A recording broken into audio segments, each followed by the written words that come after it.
Bem, pessoal, como eu havia dito, nós vamos começar a falar agora do custo de matéria-prima.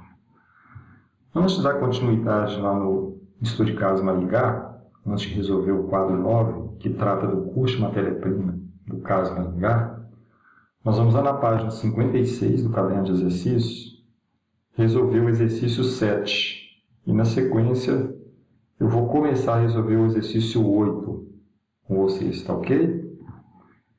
Então vamos lá. No exercício 7, são dados aí essas informações sobre o consumo de uma determinada matéria-prima, né, em um determinado mês. Então vamos fazer a leitura aqui. Considere a seguinte movimentação: entradas e saídas de estoque da matéria-prima a seguir. Perceba que nesse quadro tem aqui coluna dia, quantidade adquirida, quanto a empresa está comprando de matéria-prima, o custo unitário da compra, tá? Que já é custo, o custo total. Então, por exemplo, no dia 5 comprou 10 unidades, ao custo unitário de 10, então o custo total foi de R$100. Quantidade consumida, no dia 5, 0. Ok? No dia 10 também houve compra, um outro custo, R$11,80, não houve consumo. No dia 15 não houve compra, mas houve consumo de 20 unidades. No dia 20, a empresa comprou 15 unidades a R$12,10, R$181,50, o custo total na compra. Não houve consumo. No dia 25, não houve aquisição, não houve compra, mas houve consumo de 10 unidades. Os totais: a empresa comprou um total de 45 unidades no período, no mês, a um custo total de R$517,50 e consumiu 30 unidades no mês. Com base nessas informações, calcule o custo de matéria-prima consumida no mês, bem como o custo do estoque de matéria-prima ao final do mesmo mês. Nós temos que calcular duas coisas: quanto custou essa matéria-prima consumida durante o mês, essas 30 unidades, e qual o custo do restante, né, da matéria-prima que sobra no mês. Ora, se eu comprei 45, consumi 30, essas 15 unidades, qual o custo dela? Usando os métodos de custeio médio fixo, média móvel, PEPS e WEPS. Vamos lá. Primeiro, custo médio fixo. O que é o custo médio fixo? É o método de custeio mais utilizado pela contabilidade, até mesmo pela sua facilidade de cálculo, né? É bastante comum nas empresas vermos a aplicação desse método de custeio, médio fixo. Como é que ele funciona, pessoal? Eu vou pegar o meu custo médio na compra da matéria-prima no mês, né? E vou multiplicar pela quantidade que eu consumi durante o mês. Vou achar o custo total da matéria-prima consumida. Então, como é que eu encontro o custo médio no mês? 517,50 dividido por 45 unidades. Achei um custo médio unitário de 11,50. Então, voltando lá no quadro, 517,50 foi meu custo total. Dividir por 45 unidades totais que eu comprei, vou achar então 11,50 de custo unitário médio. Bem, se eu consumir 30 unidades, 20 no dia 15 mais 10 no dia 25, 30 unidades ao custo médio de 11,50, o meu custo da matéria-prima consumida no período, R$345. Já o custo da matéria-prima em estoque, aquelas 15 unidades, né, se eu comprei 45, consumi 30, sobraram 15 ao final do mês. Então, essas 15 unidades ao custo médio de 11,50, custo total R$172,50, né, é o custo do estoque final no período. Pois bem, vocês irão perceber que cada método vai apresentar um custo diferente. Ao final, eu vou fazer os comentários aí sobre esses totais. O custo médio móvel. Como é que ele funciona? Toda retirada de matéria-prima do estoque, a toda retirada, eu vou calcular o custo médio. Tá? Toda retirada eu vou calcular o custo médio. Me desculpe aqui que ficou preço médio, mas na verdade é custo, tá? Onde está preço aqui? É custo. Já está tudo custo, sem ICMS. Então vamos primeiro ao quadro. No dia 15 é o primeiro dia que eu consumi 20 unidades. O que eu vou fazer? Eu vou encontrar o custo médio aqui. Da mesma forma que eu fiz o custo fixo, médio fixo. Eu estou fazendo média móvel agora. Por que é média móvel? A cada consumo eu vou ter uma média diferente. Então, se no dia 15 eu consumir 20 unidades, eu olho aqui, olha, R$ 336 dividido por 30. Vou achar o custo médio no dia 15 para encontrar o custo total dessas 20 unidades. Então, no dia 15, 336 dividido por 30, 11,20. Esse é o custo médio no dia 15. Se eu consumir 20 unidades no dia 15, então 20 vezes 11,20, R$ 224. Esse aqui é só do dia 15. O meu próximo consumo foi no dia 25, consumi 10 unidades.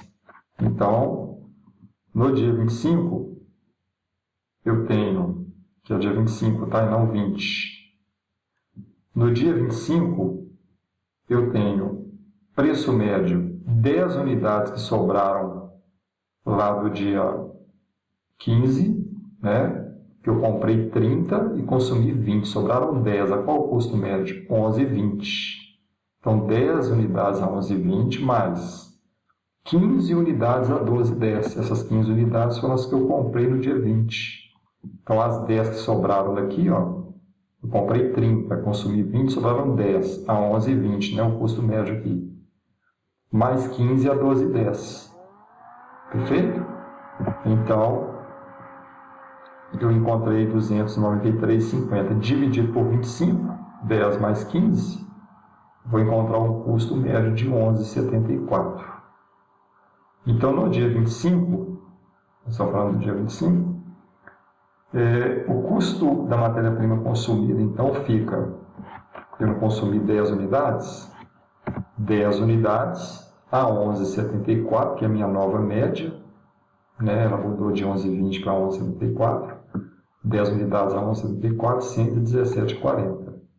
Logo ao final do mês, se eu somar os custos encontrados nos dois momentos em que houve consumo de matéria-prima, 224 no dia 15 e 117,40 no dia 25, eu vou encontrar o custo da matéria-prima consumida no mês, 341,40.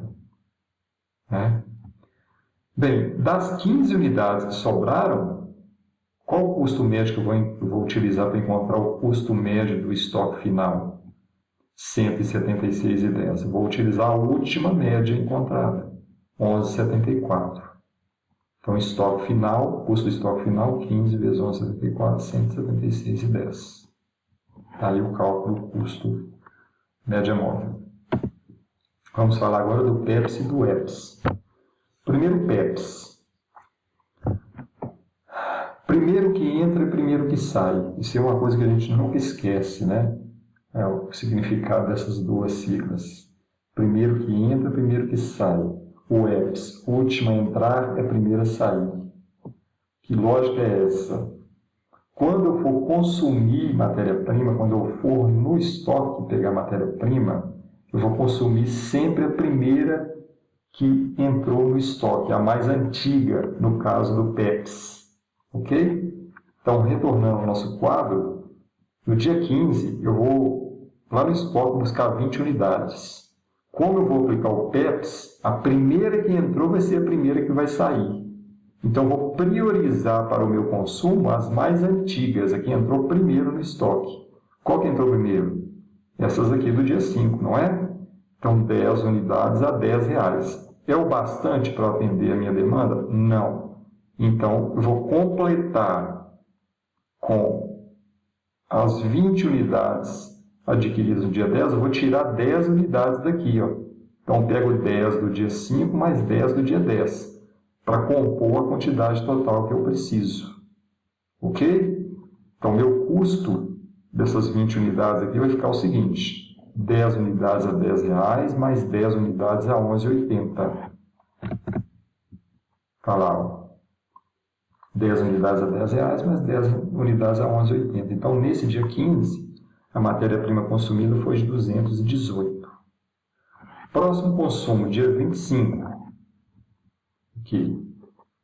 Eu preciso de 10 unidades. Qual que é a mais antiga disponível? Lembram que dessas 30 eu consumi 20? Sobraram quantas? Essa aqui zerou, né? Essa aqui eu já consumi tudo. Essa comprada no dia 10, dessas 20 a 11,80, eu utilizei apenas 10. Então sobraram exatamente 10. 10 unidades a 11,80 é o que eu preciso. Ela é a mais antiga. Embora eu tenha comprado no dia 20 15 unidades a 12,10, eu tenho que priorizar a mais antiga, então essas 15 unidades eu não vou mexer nelas. Então o meu consumo no dia 25 de 10 unidades buscou do estoque antigo de compra lá do dia 10. 10 unidades a 11,80. Está aí 10 unidades a 11,80, R$118. Então o custo total da matéria-prima consumida no mês, as 30 unidades, né, foi de 218 mais 118, R$336. E o custo do estoque final é exatamente aquelas 15 unidades a 12,10, R$181,50. Eu não toquei nelas, elas sobraram no final do mês. Então fechou aqui o PEPS. O EPS, ao contrário do PEPS, eu vou priorizar sempre a matéria-prima que entrou por último no estoque. Então, voltando ao nosso quadro, dia 15, quando houve consumo de 20 unidades, usando o EPS, última que entrou no estoque vai ser a primeira a sair. Quando eu olho lá para o meu estoque, eu tenho lá, olha, 10 unidades que entraram no dia 5, a R$10, e mais 20 unidades que entraram no dia 10, a R$11,80. Se eu preciso de 20, eu vou pegar a última que entrou, então vou pegar essas 20 aqui, ó. Se fosse 10 aqui e 20 aqui em cima, eu recorreria, né, as 10 de cima para completar as minhas 20. Mas aqui 20 já foi o bastante.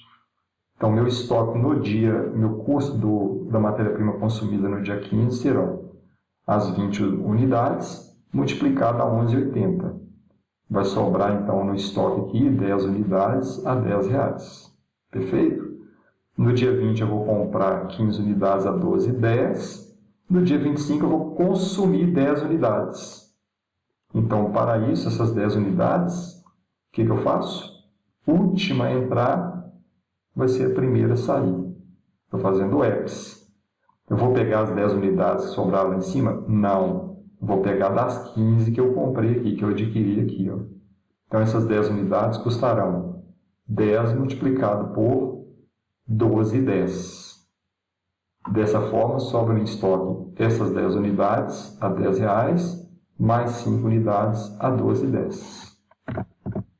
Está aqui, ó. Custo da matéria-prima consumida no dia 25, 10 unidades a R$12,10. Então, custo da matéria-prima consumida no mês, o total, 336 mais 121, 357. E o custo da matéria-prima em estoque final, né? As 10 unidades do dia 5, que eu não toquei nelas, elas sobraram, R$10, mais 5 unidades compradas no dia 20 a R$12,10. Meu estoque final custará R$160,50. Pois bem, fechado aqui então os custos de matéria-prima consumida, aplicando os 4 modelos, né, exigidos pelo exercício, média fixa, média móvel, PEPS e WEPS, vamos fazer uma comparação. Vejam só. Qual dos modelos está certo e está errado? Primeiro, nenhum deles está errado. Todos os modelos estão certos. Um adendo. No Brasil, em função do histórico inflacionário, né, que nós vivemos no passado, o fisco não permite a utilização do custeio, o EPS, para fins de apuração de resultado, emissão da DRE, balanço patrimonial, né, que é a definição dos estoques. Por que isso, gente? Vamos lá. O fisco, nessa aí, eles são espertos, né? Se eu aceitar a aplicação do EPS e eu estou numa crescente inflacionária, se eu tenho sempre uma inflação que está sempre valorizando o meu custo unitário é crescente, né? Concordo, então, que a última matéria que eu comprei vai ser sempre mais cara, não é isso? Então, na apuração de resultados, se eu uso o EPS, quando eu for apurar o resultado, o custo da matéria-prima, aplicando o EPS, vai ser sempre mais caro. Né? Tanto é que nós podemos ver aqui, olha, o EPS apresentou o custo de matéria-prima consumida de 357, o maior entre os modelos aplicados aqui, ó, né, nesse exemplo nosso. Então, se eu tenho um custo maior de matéria-prima, logo eu tenho lucro menor apresentado na DRE. Se eu tenho um lucro menor apresentado na DRE e a minha empresa, por exemplo, paga um imposto de renda e contribuição social sobre o lucro, está sob esse regime de apuração sobre o lucro real, o que vai acontecer? Eu vou pagar um imposto sobre um lucro menor, sobre um resultado menor. Então, vou recolher menos impostos. Então, eis a grande razão de o fisco não aceitar no Brasil a aplicação do UEPS. Tá? Mesmo hoje, a gente não tendo aí aquele mesmo histórico inflacionário, né, que nós tivemos até o final dos anos 80 e tudo mais, mantém essa regra. Né? Pois bem, qual é o sistema de custeio mais vantajoso? Vai depender muito da dinâmica de compra da empresa e da dinâmica de ajuste de preços do produto. Concorda comigo, por exemplo, se uma determinada empresa compra matéria-prima dolarizada, né, com preço vinculado ao dólar, dependendo da conjuntura, né, econômica, o dólar crescendo, né, ou abaixando, isso vai mudar completamente a concepção de custo de matéria-prima.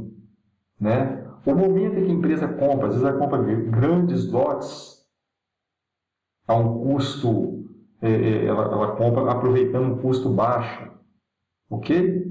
Então vai depender muito da dinâmica de compra e consumo da empresa, da dinâmica de ajuste de preço do produto que ela compra, ok? Então, esses 4 sistemas de custeio, eles podem ser aplicados na indústria e no comércio. Né? Aqui nós demos, nesse exemplo aqui, a matéria-prima, mas poderia ser produto para revenda, uma empresa comercial. Ela vai aplicar também, ela tem liberdade de aplicar os 3 modelos, né? Média fixa, média móvel e PEPs. Perfeito? O ideal para as empresas é que ela faça um teste, faça um pré-cálculo, né? Para encontrar qual o modelo mais indicado para ser usado por ela. Né? Então, os sistemas hoje, os ERPs, eles calculam o custo automático. Né?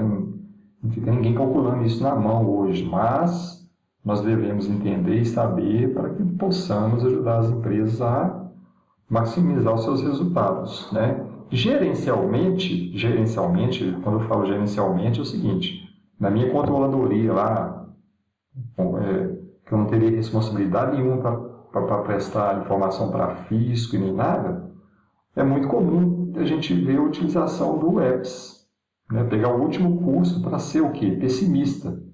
Né? Eu quero sempre entender, olhar para a minha empresa, analisar a minha empresa, olhando o custo em um cenário pessimista, né? Para que eu consiga fazer uma avaliação mais assertiva da evolução dos meus negócios. Né? Essa é a ideia dos métodos de custeio. Agora nós vamos passar para o exercício 8, e eu vou fazer uma parte deles e vou deixar para vocês fazerem a próxima parte. Tá ok?